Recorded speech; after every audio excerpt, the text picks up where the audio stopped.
Hi guys, welcome back to my channel. For today's plan with me, we're gonna be decorating my classic happy planner using some beautiful pattern paper from Recollections from Michaels. So let's get started.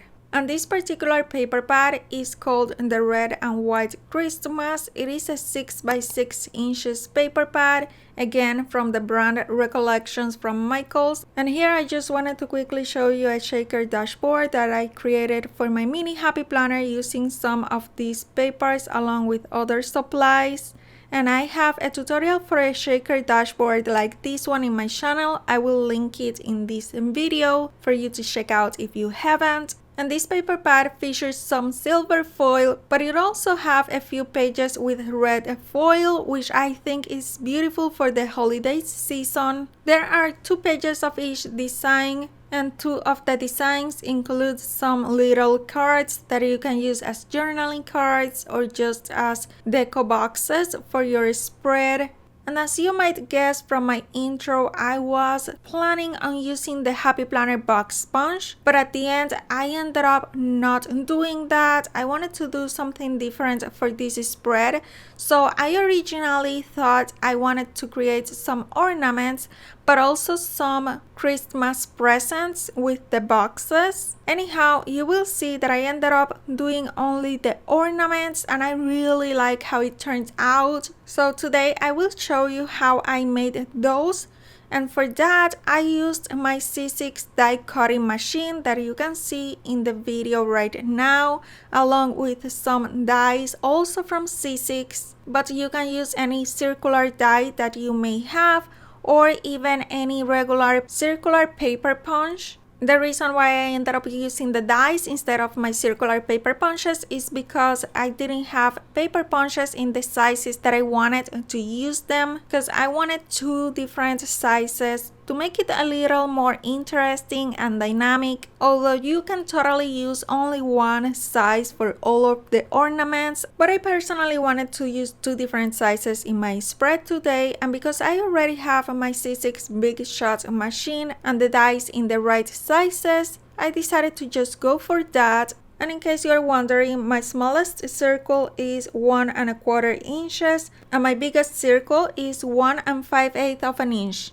Now, I could have pulled the pages from my paper pad and just passed the whole page through my C6 machine, and that way I didn't have to go through the trouble of cutting the little squares. But I didn't want to pull apart all of the papers from my pad, for which I simply used the biggest circular die as a guide to cut smaller squares of paper, because at that point I wasn't sure which papers I wanted with the small circles and which ones with the big circles. So that way I made sure to be able to use them with any of the sizes. Anyhow, you will see now that later on I ended up seeing these little cards and squared designs, which I ended up turning into ornaments as well. And for those, I used the bigger circle, while for the other pieces of pattern paper, I used the smaller circle. And I've had these dies and my C6 Big Shot die cutting machine for years now, since my card making years. But I will find some similar products to these and I will link them in my Amazon favorites in case anyone is interested. In my opinion, die cutting machines and dies and anything else that comes to use with them is kind of expensive, but if you're gonna give them a lot of use, they certainly are a lot of fun. And here I just wanted to quickly show you that you can create frames with these same dies. You can cut 2 dies at the same time, you can like stack them, and that way you will also get not only the inner piece but the frame. So you can create ornaments like these or just frames to use basically as DIY labels. And in case you're not familiarized with dies, these are pieces of metal that on the bottom have a thinner and sharper edge. And when you pass them through the die cutting machine, they apply a lot of pressure, and that is how they cut the paper. And that bottom edge is not even that sharp, it is the pressure that really cuts the paper. It is pretty much like the same concept as a cookie cutter with the cookie dough. And now that I have created my decorative elements, I'll finally get into my actual spread. And this time around, I will not only use my paper pad, but I will also use some stickers to complement my pattern papers. First of all, as you can see, I used one of those decorative squares, and I basically used it as my quote box for the sidebar this week. And now I will start to add some adhesive to my smallest circles, for which I am using my side-on machine. But for my bigger circles, because they are wider than 1.5 inches, I will just use a regular runner adhesive. Again, remember that you can use anything to cut out your circles. You can use your die cutting machine, but you can also use paper punches or even a silhouette or Cricut machine. You can also use any circular sticker that you might already have in your collection.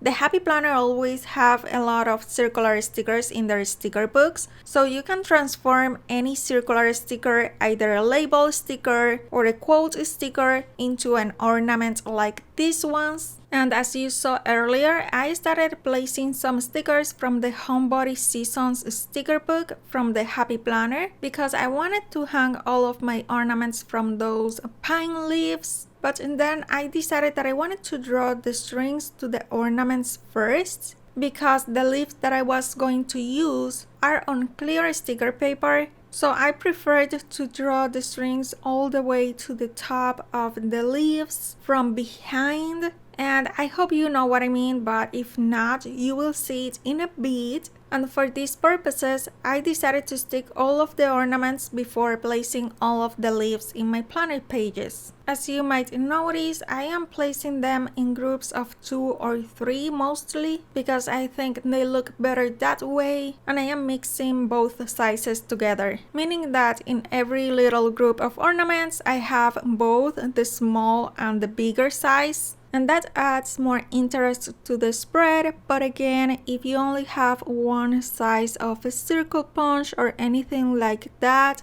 it will look really cute even if all of the ornaments were exactly the same size. And like previously mentioned, I am just using a dotted runner adhesive from Scotch to stick down the bigger ornaments. Since I wasn't able to fit them through the side-on, then I will use a grid ruler to do a little mark above the ornaments as centered as possible. Of course, you don't need a grid ruler, but I have mine, which is from Recollections from Michael's, so I decided to use it. And with that same ruler, I will just do the string of the ornaments all the way to the top of the boxes. Then I will stick down my pine leaves stickers, which I will cut in half, and I will place against the edge of the boxes. But if you don't have any sticker like that one, you can just leave it plain, or you can use some washi tape. Any washi tape will look really cute with this design, but I think a scalloped washi design will look particularly pretty to make the ornaments hang from it. Another washi that would fit perfect with this spread would be a washi with leaves. Even if it is not pine leaves, it would give the illusion of some sort of tree with ornaments. And another way of creating some ornaments for your spread is by decorating some white paper or cardstock with some washi tape and then punching them out with your paper punch, or simply cutting out some circles and then creating some patterns and designs with your markers or pens. But if you have a metallic gel pen, that would be really nice also. And you can do just some very simple designs like some geometrical patterns and whatnot. You can also print out some ornaments from your computer, but you can also create some squares and then stick them down in an angle so that they look like diamond-shaped ornaments or something like that would be really cute. And now I used both dies together to create this frame out of some silver foil sticker paper, which is from onlinelabels.com, and I have the link to their website in the description of this video. And out of this frame, I just cut 2 diagonal lines, and then I took this frame, and as you saw, I folded it in half and did a diagonal cut in it. And that is gonna be the top part of my ornaments, just to give them a more finished look. And I used the first piece that I cut out just as a guide to trace the rest of them on the back of my sticker paper, and then I quickly used my scissors to snip them all apart, removed the backing paper, and stick them down to my pages. Once again, you can just use your metallic gel pen to create a piece like this one directly into your pages, but I really think this gave it a really nice finishing touch, and I really love how that turned out. Then I used a cool toned gray marker from Tombow to trace some lines on my planner pages using the Happy Planner stencil.